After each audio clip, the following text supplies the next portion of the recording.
Between Monday the 13th of May to Sunday 26th of May, Bedford Borough Council are coming together to raise the profile of fostering and show how fostering can transform lives. This year's theme is Fostering Moments, a chance to reflect and celebrate those moments that define fostering journeys, big or small. I'm Claire Halliwell, Manager for Comms and Communities here at Bedford Borough Council, and I'm delighted to be joined today by Sam Gordon, Head of Services for Corporate Parenting. Sam leads a dedicated team of professionals at the council, and today will give us an insight into her role, the importance of Foster Care Fortnight, and how you can find out more. Welcome, Sam. Hiya. So my first question, Sam, is can you give us a bit of a sneak peek into your journey to becoming the Head of Service for Corporate Parenting? What's it been like? Yeah, so it's been short so far because I only started just before Christmas. But yeah, it's been fast-paced and really exciting and challenging and all of the emotions at once, I guess. But yeah, so my background in social work spans pretty much all of the services, and I recently left a QA service and came to my dream job as Head of Corporate Parenting, so here I am. Fantastic. And for those maybe that are listening to this podcast that don't know what corporate parenting is, it's obviously quite a, dare I say, an internal baseball phrase, a bit of jargon. What could you what do you think it most simply can be put as? So Head of Corporate Parenting, I kind of break it down really when I explain it to people. So I am Head of Service, so I see myself as a leader, not a manager. So I lead a service who have the responsibility for parenting children who are no longer able to live with their birth family. So they are classed as children in care. So my responsibility lays throughout that really. So when they come into care, when they leave care, but also fostering and adoption. So if you are a child in care or have experienced care in your life, you'll be under one of my services. So as corporate parents, we are the local authority who provides the care, support and education for children who are unable to live with their birth families. That doesn't mean that they will never be able to live with their birth families, so for us reunification is a really big thing, and that is the kinds of work that foster carers will get into. They will look after children, they will care for them, they will love them, but they will also provide that kind of conduit between sometimes children who can actually go home, so it's a really special job to do. Fantastic. And obviously every member of staff here at Bedford Borough Council is actually a corporate parent, and again that might not be something people recognise outside of the building. I know when I first started working for the council it just wasn't something I was even aware of, so actually whilst I haven't given birth to any children myself, actually there's over 200 children, if not a higher number, that actually I'm a corporate parent to, and that obviously you think that's a really important thing that as staff that we need to be aware of.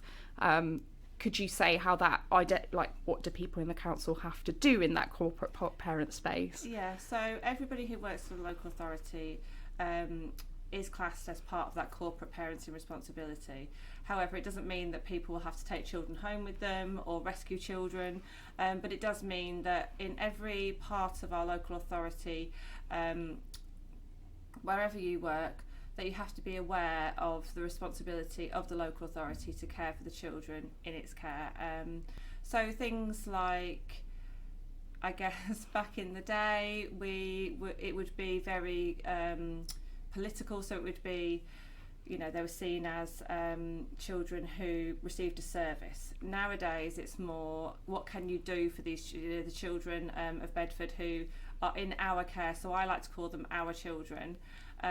So it's a group focus really. So if you work in, say, the reception of a building, just being aware that actually there will be some children coming in and out, for instance in a children's centre or even at Borough Hall, who will be care experienced, will be children in care, or who have been children in care who are now leaving care, and our responsibility to them is to provide them with the kind of experiences in life that they would try to best keep them in that kind of family environment. So not only their foster carers have the job of caring for them in their homes, but when they come to buildings and things, that they're welcomed and that they feel that we really care for them.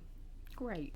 And what made you decide to dive into like fostering especially, and what keeps you going despite all of the challenges? So actually my first ever student placement when I was becoming a social worker was in fostering, and I had an amazing manager, and she was really passionate. And because I was care experienced myself, I'm a care experienced adult, so I identify as part of the care experienced community.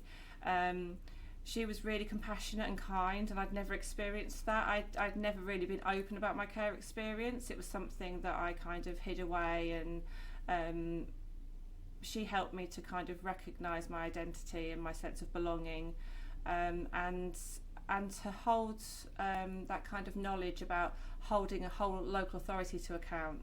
And so I did a lot of kind of, I guess, growing in that placement, and fostering was a really important part of my development as a social worker. And I actually did primary research for my dissertation in fostering, and it was really interesting. I did it around fostered babies who are going for adoption, and the difficulties that they experience with that foster carers experience when they have to move a baby onto adoption or back to birth parents, because they become so attached to them, because they, you know, their job is to love these children. So it was really interesting for me. It really opened my eyes. Having had lots of different kinds of care experience myself, including family members when I was a baby, I had never really thought of it before. So I just became really overwhelmed by the capacity of people to be able to care and love for a child, but also to look to help that child to attach to somebody else. So obviously being care experienced as well, I have a passion for children in care and leaving care. So fostering is a really big part of the role that goes with both those services as well, and adoption really. But fostering, I think, for me, is the kind of thing that cements it all together. So we know when we go home at night, we know that children are safe, we know that they are having their needs met, that they are cared for, and as that bond grows, that they are loved. And that's all that, you know, we could really ask for. So it helps us to do our jobs, knowing that children are being cared for and looked after, you know, with love and compassion. And it also goes along with, you know, the government's initiative on stable homes built on love as well. Fantastic. And obviously you've already identified there's obviously a difference between adoption and fostering. Could you like briefly just outline what the main differences are for especially for the child? Yeah, so with fostering, you are providing either short-term emergency respite or long-term care for children. So short-term can be anywhere from sort of 3 months up to a couple of years. It might be that we've got a reunification plan for children, that we're going to try and get them back home, and that's our long-term plan for them. And so you're going to be looking after and caring for this child, and hopefully siblings as well. If we can get some siblings placements, that'd be great. And enabling them to feel safe whilst we go through the motions of working with parents to change, working with parents to address areas that, you know, that have been a part of why children are not in their care at the moment.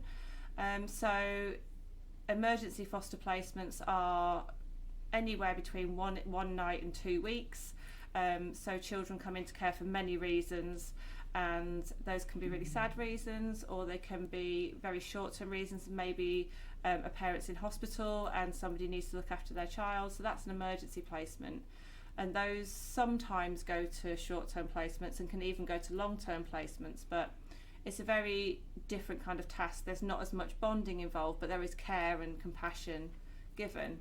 And then we come to respite care, so that's generally children with additional needs or special educational needs, maybe children with disabilities as well, and we really need those kinds of carers as well. That's a really important area. So you'll provide respite care for maybe one night, a weekend, maybe a week, while other foster carers go on holiday, or parents have some time out whilst their children are with the carer.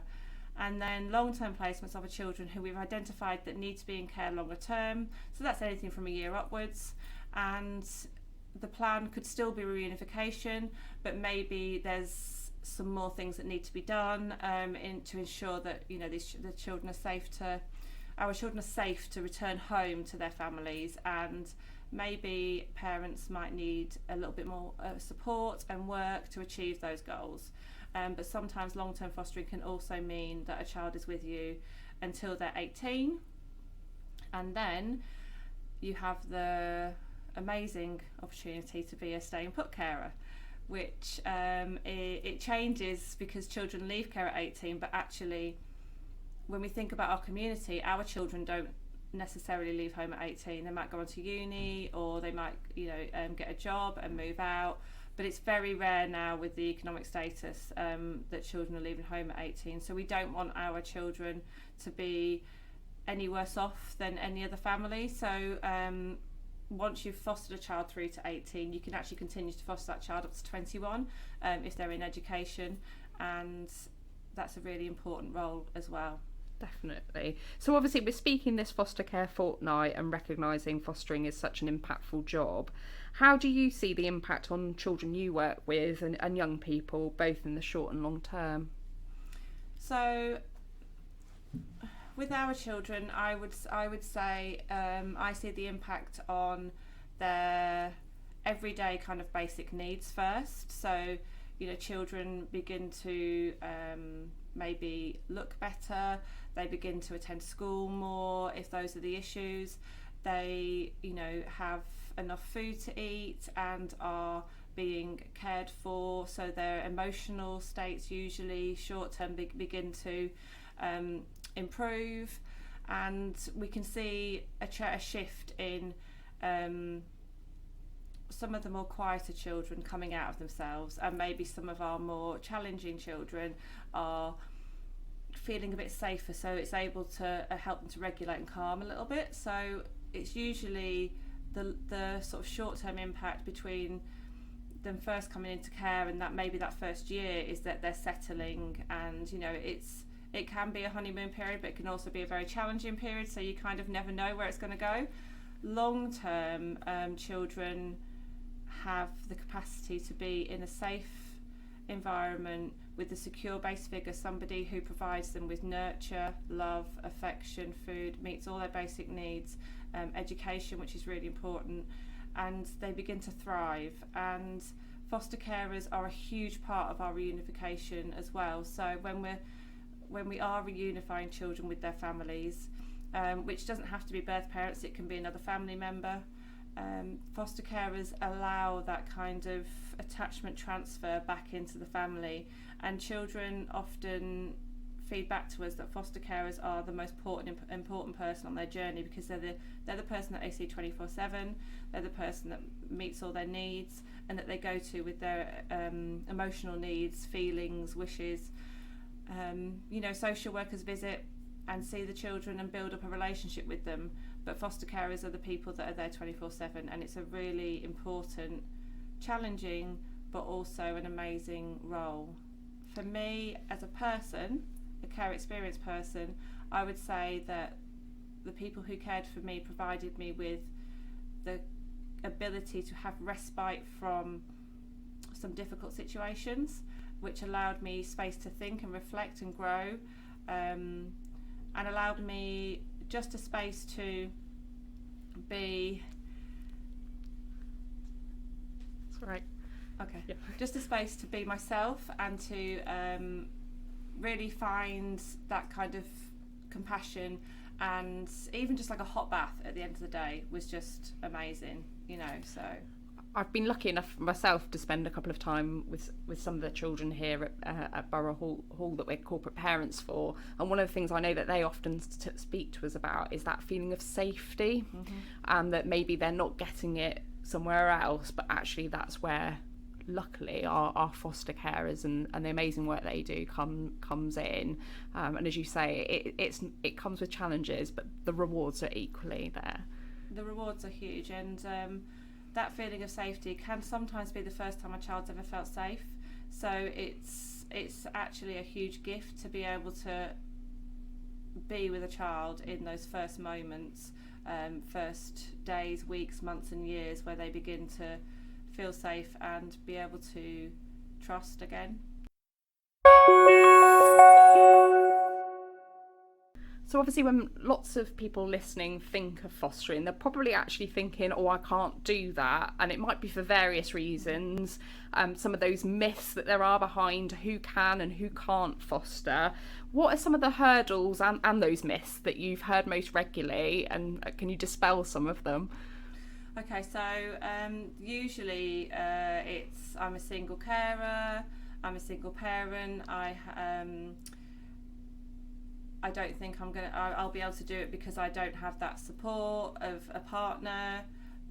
Maybe it's to do with people's diversity as well. So there's a lot of old myths around that. But we are looking for everyone and anyone who wants to love and care for a child, who has a spare bedroom and can offer a child a home. So whether you're single, you're diverse, we're very inclusive. So sexuality, race, culture, none of those things will impact on you caring for a child. I think there's a usual kind of question around sort of animals and gardens and things like that. Is my house good enough? For us, if you can offer a child a home, that's what we're asking for. So, and if you have a dog, we will assess that dog to make sure it's not a danger. If you have a cat, it's the same thing. So it might be that we can't place children with allergies, for instance, but it's really good for children to get out walking dogs and things like that. If you don't have a garden, is there a park near you? Children grow up in urban areas, it's absolutely fine. As long as they have a home where they feel safe and cared for, that's the main agenda for us. And I think, Sam, you also said the word home there. Yeah. And I think, again, that's such a powerful word. This isn't just about a bedroom. It's not just about a house or a flat. It's actually that and we all as humans have a longing for home, whatever that looks like. So again, that value that obviously our foster carers already put in. So for anybody listening who might be apprehensive about fostering, what words of wisdom would you share to reassure them about what, as a council, we offer in terms of support? So if you come through our foster care process and go through the assessment, just give us a call. You can always talk to us. We are really open. I mean, I'm quite happy to talk to anybody. I'm a big talker, so come and email me, call me, whatever. And same with the team. So you'll be assigned a social worker who will support you through the whole process. We have an amazing team of social workers and practitioners who will help you to learn and develop those skills. As long as you're caring and compassionate and you want to provide a home for a child, we can help you. So come and see us, learn about all the support that we offer. We've got really great fees that we pay, and that is a tiered fee. So you can develop and develop and develop. The sky's the limit really as a foster carer. You can get involved in the support groups. We have a lot of support for carers, especially new carers as well, who maybe are a little bit wobbly or worried about stuff. Anybody with any kind of background can come to us and we will find a way to help you to see your strengths and to work on your areas of development. So just give us a call, really. Fantastic. And one thing I have seen again from the community itself is how they support one another. I don't think we should underestimate, yes, there are professionals involved in part of this process, but actually seeing some of the foster carers support other foster carers is again really, really powerful. And because of the way that Bedford is, there is that community. So please do get in touch with Sam and her colleagues if you are interested. And obviously, as part of today, we're talking about Foster Care Fortnight. So what would you like people to take away from today's podcast? What should they go and do as a result of listening to this? So have a think. That's the only thing that I ask is that you have a think. It can be really exciting to think about fostering, but have a think, take some time, have a cup of tea, chill out, maybe sleep on it, and then pick up the phone and give us a call, and we will answer all of your questions. You know, it's a really huge job to do, but it is so powerful and so impactful, and the children of Bedford really, really need us. So they need our services as corporate parenting, but they also need you. They need homes to live in and safe places to be. So just give us a call, any kind of questions, no matter how silly that you think they are. We've heard them all before, and just pick the phone up. Thank you so much, Sam. You're welcome.